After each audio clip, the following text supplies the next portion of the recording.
I was thinking about like how I've lost weight and how I feel now. Originally, my goal was to be down to like 140, and I have no idea if I'm ever going to get there, but I am very confident that I am just going to never go back up. Like I've hit that point where I'm just like, this is how I am now. You're listening to the Done with Dieting podcast, the podcast for women who are experiencing perimenopause and menopause symptoms and want to feel better, like they did before their body started changing. I am your host, Elizabeth Sherman, Master Certified Health and Life Coach for women in menopause and perimenopause. I've helped thousands of women manage their symptoms, get off the diet roller coaster, and change their relationship with food, exercise, and stop fighting with their bodies. And I do it through a feminist lens, which means exploring how we are socialized as young women and how it impacts our current relationship with food and exercise, our bodies, health, and ourselves. What's different about this podcast is that we're exploring your health from all sides, not just food and exercise. We also address the mindset shifts that will make you happier and lead to better health. My goal in this podcast is to illustrate that the reason that diets don't work long-term is because your health doesn't exist in a silo. Your health and your weight are a symptom of other parts of your life and how you show up. I want to help you to feel good and live the life that you desire from a 360-degree approach, body, mind, and soul. Welcome. Let's get started. Hey everyone, welcome to episode number 133 of the Done with Dieting podcast. I am so glad you are here, and I am especially excited because I have a special guest for you today.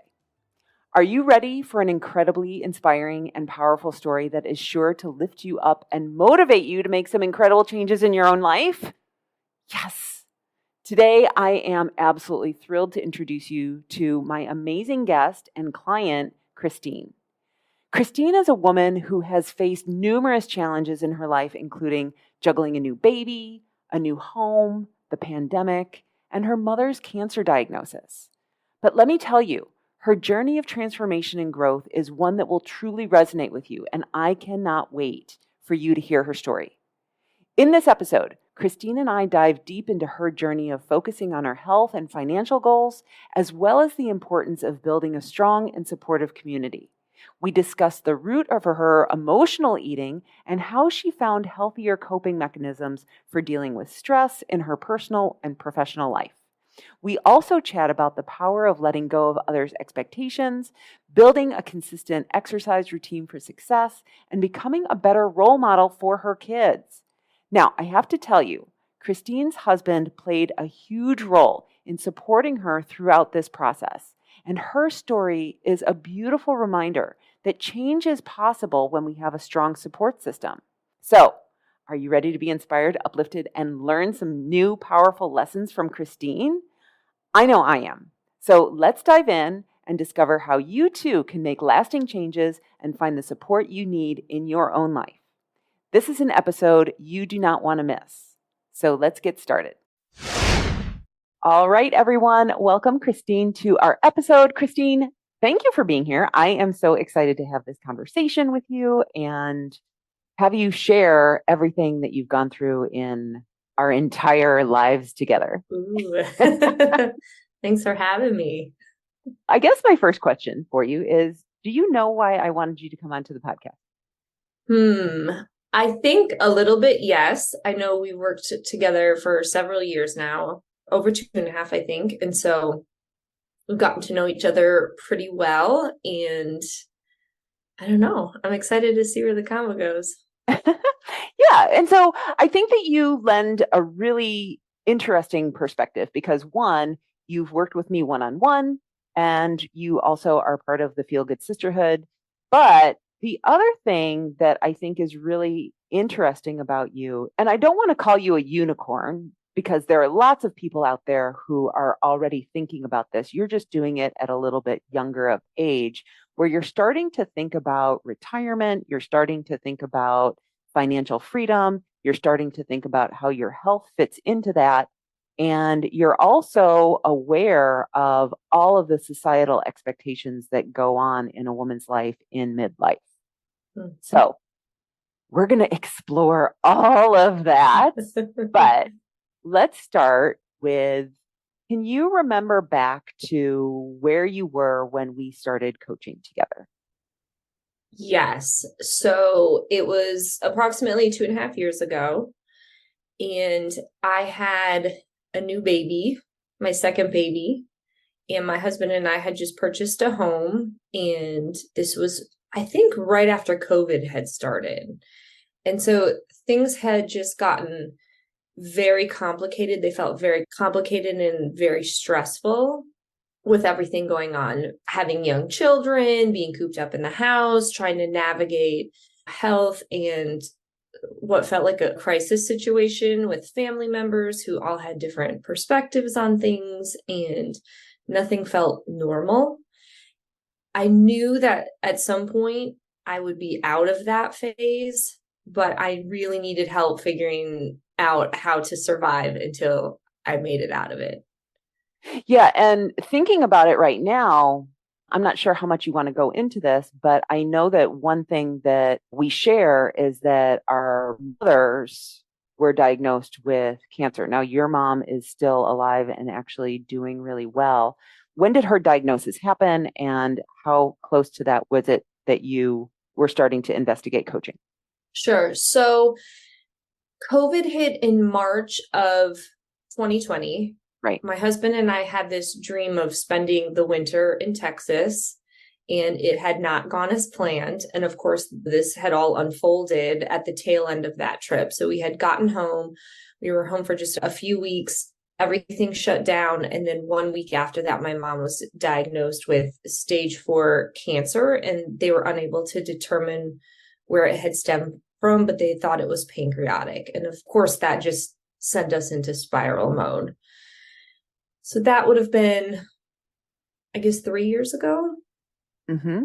And so, of course, with her health being compromised, we were unable to be with her. We couldn't go with her to any hospital appointments. We couldn't even hug her. She was cooped up in the house. It was incredibly just very scary and sad. And I think that's when we already had this complicated situation, and I really started to let go of myself, which at the time I thought drinking and eating more and trying to numb some of those feelings would help make it through that period of life, when really it made it much worse. And so I Mm. started feeling very bad mentally, and then physically things got worse as well. And I would say approximately 6 months after that, into that situation, I felt I needed to make a change because it had grown so uncomfortable on all fronts. Got it. Got it. Yeah. Can you look back at that version of yourself in that 6 months when COVID was just starting and your mom had this diagnosis, and you had just come off of the expectation that you were going to be traveling in an RV, right? Right. Like on this adventure. Yeah. And this is all you knew, right? Yeah. To drink and eat and numb. It was all numbing out. Everything was upside down, and it felt like it was the only thing that I had control over and could do just to feel somewhat normal. Yeah. Okay. So let's shift gears then a little bit. I know that when we started working together, you were already making changes in the financial part of your life. Yeah. Yes. Yeah, so my husband in 2018 had found the Choose FI podcast, and he was commuting daily about an hour and a half every day. And so was going through podcasts like crazy, and had found that one. And so got really excited and really wanted to attack kind of our financial situation and potentially retire early. And I just felt I wasn't at a point in life where I was ready for that. I was super pregnant. I had a toddler. She was almost 2, running around as I was super pregnant, and I just purchased a house, and it just didn't feel like good timing for me. So I was interested in it, but it just wasn't hitting at the moment. Interesting. Okay. And so it was always in our back pocket that maybe we wanted to think about that. But of course, When you're younger, you feel like you have all this time and so much time to plan. And so right now isn't the moment for it. So did he start like implementing some of the FIRE stands for financial independence, retire early, right? Yes. Yeah. It's an acronym. Yes, he did start some of those things early. So he really went down the rabbit hole of what are all these ways we can maximize our tax situation? How can we save money? Where can we cut costs? All these different things. He really spent a lot of time researching and learning about it. Mm-hmm. And so I would say we did, to a certain degree, maybe start some of those things, adjusted our tax withholdings. And I think we started Dave Ramsey. We had some debt at that time. And so we at least started to cut back and use like a budgeting app just to rein in our spending a little bit. Nothing drastic, just minor stuff though. Mm-hmm. And so were you on board with that? Or because it sounds like you kind of weren't, like you were a little resistant of him starting that. I just wasn't as excited about it as he was. So he's thinking, oh, I want to retire. And I'm thinking, I'm about to have a baby. Like, I'm not ready for this at all. I'm creating a child and I'm thinking about breastfeeding and I'm thinking about setting up a nursery and I'm thinking about childcare and maternity leave and things of that nature. And so we were just on two different pages, which I think is understandable, right? Like he's never carried a kid. He doesn't been pregnant. Like he doesn't know. So yeah, we were just in two very different places at that point. Okay. Interesting. Going back to when we started coaching together, what was your main goal? My main goal was to lose weight after having a baby. I think in a certain sense, I wanted some help, like trying to figure out how to take care of myself with all these crazy things going on the outside. So definitely lose that baby weight and then maybe figure out a little bit better way to take care of myself and create a routine. Okay. And what happened? When I first started working with you, whoa. Yeah. So maybe we should start with, what's the coaching process like? What was the coaching process like for you? I had found you through a website that my employer had recommended. And I don't know why, you were just this beacon of light out of several coaches. I don't know. There was just something about you that stood out. And I knew it was going to be hard to focus on myself with such young children. And you made me feel like it was still doable. We didn't have to do this perfectly. You were looking to help people at a later stage in life rather than 20s and we're trying to have the perfect bikini body and get out on a beach or whatever. I don't know. It really struck a chord with me. So I set up just a consultation, a one-on-one consultation. Your energy made me feel like this was possible. Like I could find my way. I remember you were really concerned that I wouldn't work with you because of your age. Yes. Yeah. So I feel like maybe I'm on the younger side of your clients and the clients that you work with. And so I wasn't entirely sure if you would be accepting of that, but I was super appreciative that you were, because it's great. We're starting to see people focus more on women in their 50s and later in life. And we have a younger crowd that has really hard coaches, like with perfect eating and workouts and stuff. And I really feel like I'm in this middle stage of, I'm not middle age and I'm not super young. I'm just younger and have a family. And so I didn't feel there was much that catered to me. So I was so happy and thankful. Mm-hmm. So talk about the coaching process, like what happened, because initially we worked together one-on-one. Mm-hmm. Right. So I had tried like macros, counting macros, and one or two other coaching programs before having worked with you. And it just felt impossible to be counting calories and logging food and doing all these things. And that was something that felt like you might work out well for me because we didn't have to do those things super strictly. Now, I expected that there was probably going to still be some element of that, but I learned pretty early on that we weren't going to do that. And it was such a relief. And I feel like I made some pretty great progress right out the gate because it was a different and a unique situation working with you. Mm-hmm. I'm trying to think back. Like, I also learned pretty early on too, we really dug into some of the eating habits that I had and using that as numbing. I don't think I ever really fully understood what numbing out meant with Yeah. food. Mhm. So we hear about emotional eating and stuff, but I don't think I ever really understood how it applied to my life. So we started digging deep, doing thought models and figuring out really those thoughts and feelings that were causing me to do that. Mhm. And then we were able to start working on that root cause immediately. So instead of counting calories and logging food and all these other things, we pretty immediately, I feel like, got to the root of what was going on emotionally and mentally that was leading me down that path. Cool. Yeah, Yeah. And so, like, some of the things that we talked about that really weren't food related were like family issues and work stress and things like that, right? absolutely. It was coping with different personalities. And I remember one of the very first things we talked about was everyone has their own set of experiences that creates their own model. I may be sharing an experience with somebody, but they have their own experiences that lead to their thought model.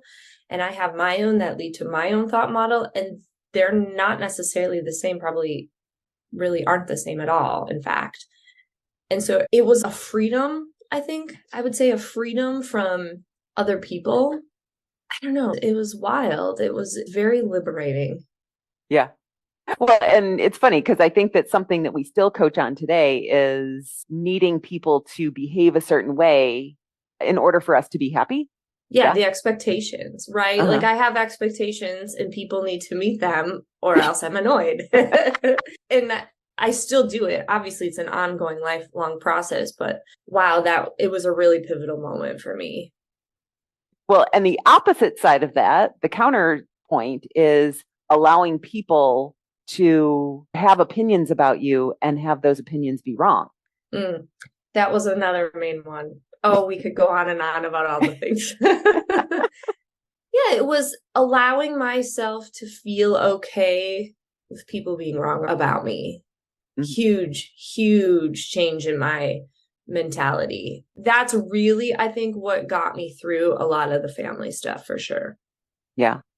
One of the other things that I think we worked with you on was building up routines. Yeah. Yes, I've always been resistant to routines. I always wanted this young, exciting life living in the city. Let's travel here and go to dinner there and time with my girlfriends and all the things. And so that's probably why I was somewhat resistant to the financial stuff that my husband had mentioned and was interested in pursuing.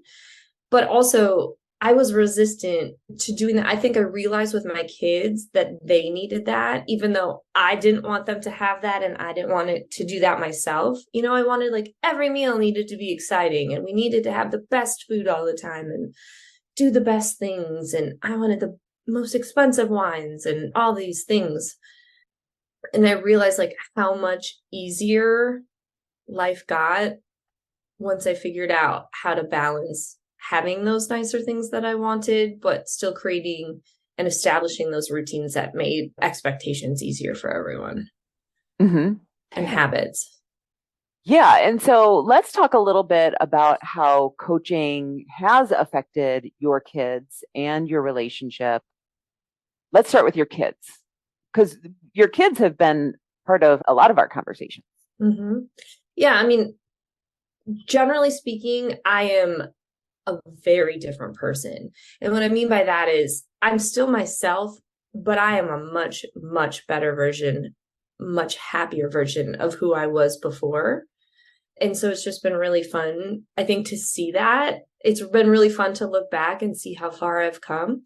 I think with the kids, they have a more present mom Mm. who wants to model really great behaviors. And so I figured like the better that I do for myself, trying to be the best version of me, who I want to be, and setting goals for myself and whatnot, the better mom I am for them. Mm. Yeah. Yeah. And so, what are some of the things that you have taught them? Because I think that coaching has a ripple effect. And Mm-hmm. so, what is that effect on your kids other than just you being more present? And like, how have you taken the work that we've done together and used it with your kids? Sure. So, one thing that's really exciting, let me give you an example. For Mother's Day this year, my husband and kids bought me a skateboard. Really? So it's not every day you see a woman in her 40s on a skateboard down the street, right? How did I not know this? Wait a minute. I don't know. I don't know. So it started with roller skating. My kids were interested and I wanted to protect them. Like, oh, I want them to, they were invited to this roller skating party and Everly was 5. And I thought, she's way too young. Like, why did they invite her to this? This is crazy. But I knew she'd want to go and I wanted her to be prepared. And my husband and I had talked about, like, I want her to go and I want her to do it and try it out. If it was me, would I go and do it and try it out? Or would I say, no, am I the mom on the sidelines that's always wanting my kids to go try new things, but I won't do it? And why won't I do it? And so I started seeing how I was kind of modeling that for them. So anyways, back to this. So I made the conscious decision that I wanted to find new hobbies, new ways to move my body and show them what it's like to try out things. I can be nervous about it. I can be scared. I don't have to love it, but let's just try it. And so one of my kids who's overly cautious, we call it courageous, brave, and strong now. So anytime we're nervous and have anxiety about things, we kind of buddy up and say, okay, we're going to be courageous, brave, and strong. And off we go. So we've been out on the skateboard the past few nights and it's been really fun. Oh my gosh, that's incredible. I love that story. Thank you for sharing that. Yeah. Yeah. And, it's so interesting because I recently recorded a podcast called Being the Best Supporting Actress of Your Life. And it's about so many women and how we do hold ourselves back, right? Mm-hmm. We're like, oh, I don't want to look like a fool, or I don't want to be bad at that, or I need to be perfect. And so, yeah, we model that for our kids. Wow. Mm-hmm. Yeah. Yeah. And another example too is just you've seen my transformation. I was the mom who didn't want to put a bathing suit on, who didn't want to get in the pool with the kids, or I had to wear a t-shirt over because I was really self-conscious about what I looked in a bathing suit. And we had a recent vacation and I'm to the point now I've decided I can't let that hold me back anymore. Like I need to be in there. And it's not even just for them, it's for me too. Right? Mm-hmm. Like I have spent my entire life, 40 whatever years, worried about how I look in a bathing suit. And so I've missed time in the pool and I've missed time in the ocean and I've missed the warm weather and the sand and all those things because of cellulite or whatever it is. And so I'm excited for them to see, and I'm excited for myself to be able to enjoy all these things and not have to worry about that. Yeah. Oh, so good. Now, let's talk about your husband, your partner. Mm-hmm. Apparently, you say that he loves it when you coach with me. Oh yeah. Oh yeah. It's probably like the best thing that's ever happened to him too. Why? I think I've really figured out my anxiety, which is interesting because I've been on medication and have talked to people before in the past and gone the therapy route, and it never really worked for me. Not that there's anything wrong with it or whatnot, but I feel like working with you has really taught me, like, I can feel my anxiety bubble up now and say, okay, there it is, friend. Here you are, you're coming out to play and we're just going to roll with this. I know how to run a model now, be it my anxiety or be it sadness or frustration or anger, or whatever the situation is. I can run through a model now and figure out who I want to be in a situation. And I was not able to do that in the past. That was never something I could do. It's possible for me now. Explain the model because I don't really use that term a lot on the podcast. Oh, okay. Oh gosh, I'm going to probably get it wrong. Well, no. So it's a tool that we use within coaching. Yes. And what it does is it allows us to have awareness around our thoughts, our feelings, and our actions. Yeah. Right. So anytime something happens, good or bad, generally, if it's something more challenging, I can objectively lay out what my circumstance is. Mm-hmm. And then from there, I can determine what my thoughts are around it, what my feelings are around it, either how I want to act or how I've acted in the past. And then what I think my result will be based on that action I took. Yeah. And so it really allows me to remove the drama from the situation and think about it more logically and approach it in a way that best serves me. And I don't know that I answered your question. So tying it back to my husband, I think he sees someone who is a lot more self-aware because I'm able to look at this. I may not be able to control my immediate thought and reaction to something in the moment, like that feeling I immediately get, but I can choose how I want to be. And a lot of times it makes me a lot happier and Mhm. well-rounded, which makes things like him a lot happier, both for me, and it makes our home life much easier too. Yeah.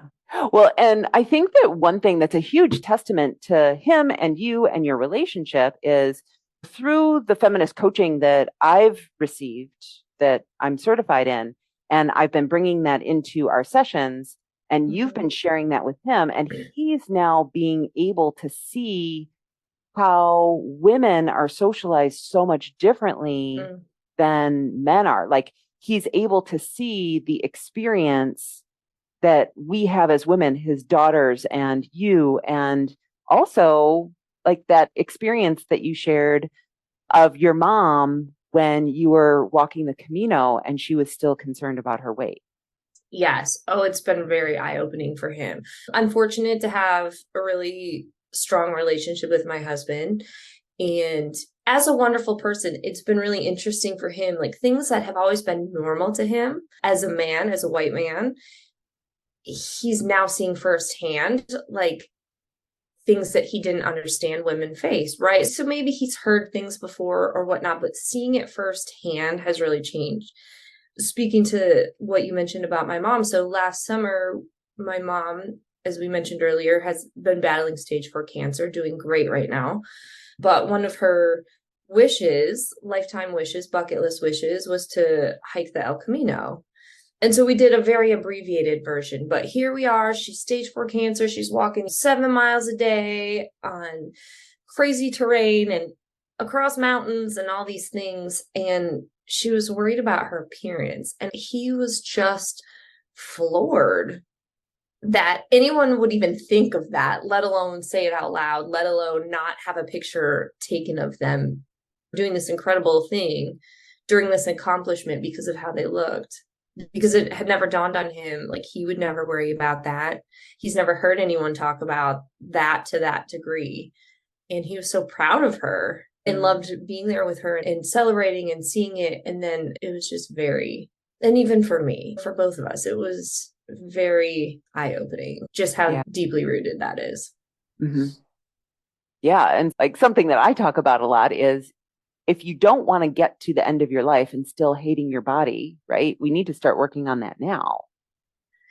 Yeah, at some point it needs to be a conscious decision that you want to do it. But I look at it, why I love working with you so much is I'm speaking with you regularly.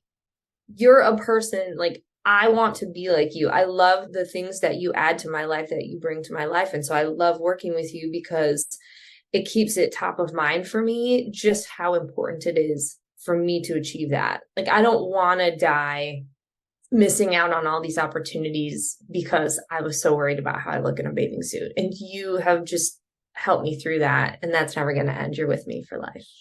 Well, of course I am. But no, thanks. Yeah.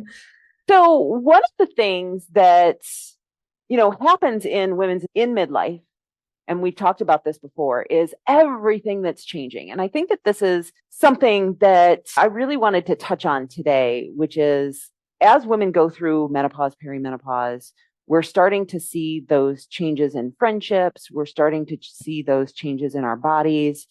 Mhm. And we're starting to see your kids aren't at the point where you're starting to see empty nesting, but you are seeing the sandwich generation type of situation where your parents are starting to rely more on you and you're starting to see that they are not going to be with you forever. And then your interest in retirement and what life looks like and how your health can support that moving forward. Mhm. So I want to shift the conversation a little bit to, I guess, your future and what you're looking for in your future. I feel really blessed, as you mentioned earlier, start thinking about and working with you at a younger age on these things, because the more time I have to focus on it, whether it's finances and the power of compounding or eliminating things from my life, like foods and drinks and things from my life that may affect my health in 20 years, whatever it may be. I feel really fortunate that we're starting to work on these things at this age, that I'm able to model for my kids how to do this from a younger age so they know that they can start it at any point in life. Yeah, I think that that's actually helpful because you said compounding and you were thinking about it in terms of finances. Mm-hmm.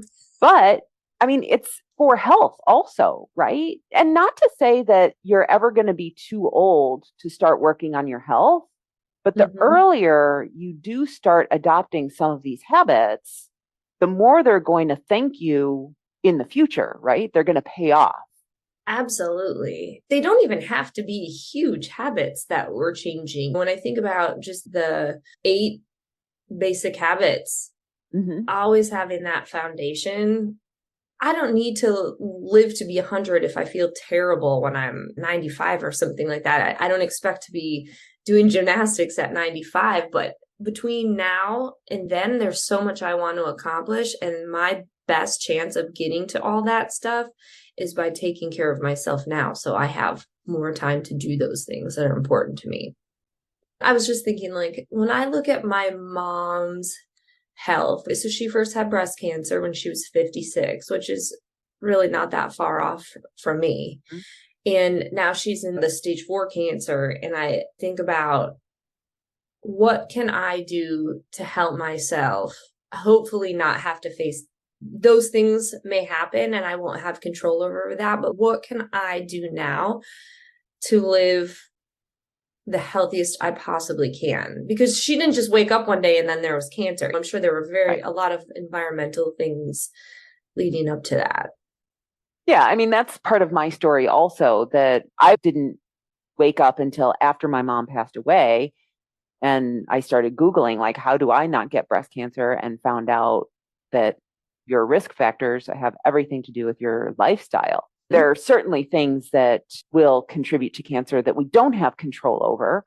However, try to do as much as we can that we do have control over. And I think that you probably had the same kind of wake up call that I did, which is being able to connect the dots between where I am today, seeing your mom and being like, okay, well, I don't want that. And if I Mm-hmm. keep doing what I'm doing now, I am going to get that. So how Mm-hmm. do I not get that?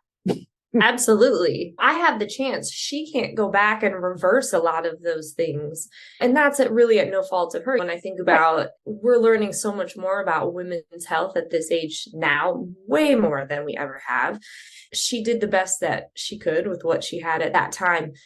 And now I'm blessed to have the time and make those changes when I can. I feel very lucky in that manner. It's a choice.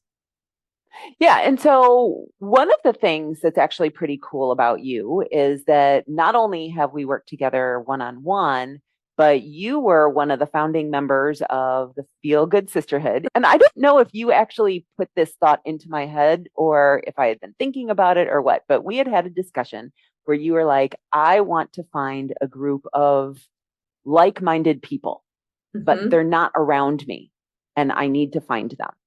Yes, I do. I have experienced so much growth in my one-on-one with you. And I think I had then grown into this point where I'm like, okay, I'm feeling good. Like, I want to surround myself with people who want to take care of themselves and who are inclusive and the other thing.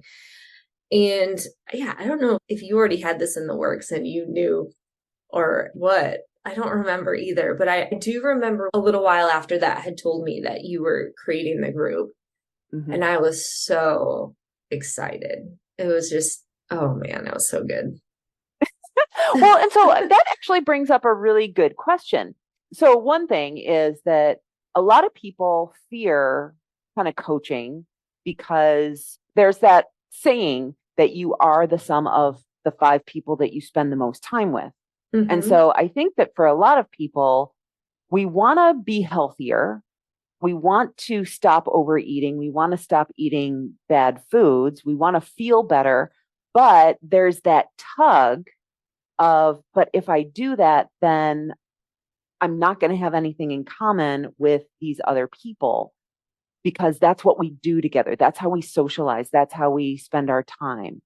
When you do evolve, sometimes people are going to resist that who are in your life. Did you experience anything like that? Absolutely. I have heard much worse stories than what I've experienced. And a lot of people I know haven't experienced that at all either. So it just sort of depends. But I do think it naturally happens to some degree. And it's really a reflection of other people. I think a lot of true colors come out and you figure out who really cares about you and loves you and wants the best for you. I didn't really have too much of that. Hopefully, most people have surrounded themselves with people who love them so much and just want what's best for them and fully support them. Yeah. But it brings up the other point of surrounding yourself with people who do foster that growth for you, who do support you, who do also have the skills to help you along. Absolutely. Yeah, there are so many upsides to joining a community like this. I think I mentioned earlier, working with you regularly, working with the group regularly, having access to Slack and communications and meetings always keeps me on track. There's a certain level of accountability, and it's hard to use that word in this context because I don't ever feel pressure. I don't feel like, oh, I have to be accountable to the group, so I better do my workout. It's nothing like that, but y'all keep it front of mind for me. You help me stay laser focused on what I want to do. And sometimes I have to half-ass it. Sorry, I don't know if I'm supposed to swear. Sometimes I have to half-ass it, and everyone is there still supporting when I can't do it perfectly. It helps me know I haven't fallen off a wagon. I don't have to get back on the horse. I don't need to spiral out of control. The group is a constant. I'm there and we work together. Everybody works together on themselves to just keep moving forward. It's just like it's a safe space. It's a safe space to go and get the support that you need at any point or any level or whatever it is you need. It's really actually unique now that we're sitting here talking about this and I'm realizing just how unique it is. Yeah. What would you say to someone who's like, yeah, I don't want to do a year? Like, why is it a year? I would say we have learned so many things that have not benefited us. They don't benefit us. Not in the group. You're talking about prior to this. In life. The way we're socialized as women and just as society, men are part of the same society. We're all conditioned to and socialized in a certain way. And so the first part of the group is just becoming aware of how off those things are and starting to unlearn those habits and things that we believe are facts, but it's just like crazy noise that needs to be unlearned. A lot of this doesn't happen overnight. It's consistency. And to make this a lifelong habit, this isn't a quick weight loss. It took us all these years to put this weight on, to establish these habits, to grow babies, whatever it is. It's taken us so long that why does it have to be overnight that all of a sudden we lost 10 pounds when it took us 3 years to put the 10 pounds on or whatever? It's just so much more to that. And there's so many amazing things that come out of it that don't even have to do with weight loss. Like the weight loss becomes a byproduct. You won't want to leave. I don't want to leave the group. I will not be leaving the group probably ever. You're stuck for life. Yeah, I am. There's just too many amazing things that come out of it. I really sincerely believe that. It's true. Mm-hmm. Yeah. And we have so many amazing women in there. Like, I truly love all of them. Do you remember the first original group? Mm-hmm. I remember we did the introductions. This has happened for every group. And I think this is my third or fourth one. I can't remember. But I remember very crystal clearly that first one where everybody was going around and doing introductions. And I started crying because I thought there are all these amazing, accomplished, smart, bright, intelligent, hilarious women who have offered so much to their families and their communities and the world. And here we are all trying to lose weight. Like, fuck that. In that moment, I'm getting goosebumps talking about it. I will never forget looking around at everyone's faces on that and thinking there's a problem out there that all these incredible people are sitting here talking about weight. Yeah. So good. I have I really goosebumps do now have too. goosebumps. I really do. I'm like, oh man. And it's happened. It's happened in every group every time we go around, and every time someone new comes on, and I think there's just another awesome person. It's a total waste of brain power. Imagine the things that we could be doing if we were not concerned about the judgment that we're going to receive for our bodies, what we're doing. And so unraveling some of that nice girl syndrome that we've all been fed a bunch of BS, and stop people pleasing, stop needing to be perfect. Otherwise we'll get judgment. Yeah. There's so much to unlearn, and it's been an incredible experience doing it. Yeah. Yeah. Well, cool. Is there anything else that you want to share with people? I would love to see everybody who's listening come check out the group. I really sincerely mean that. I've told you so many times, I wish every woman in life could come do the group because of how life-changing it is and how valuable everyone is and how much every woman has to offer. And I don't want them to be thinking about, let's think about health.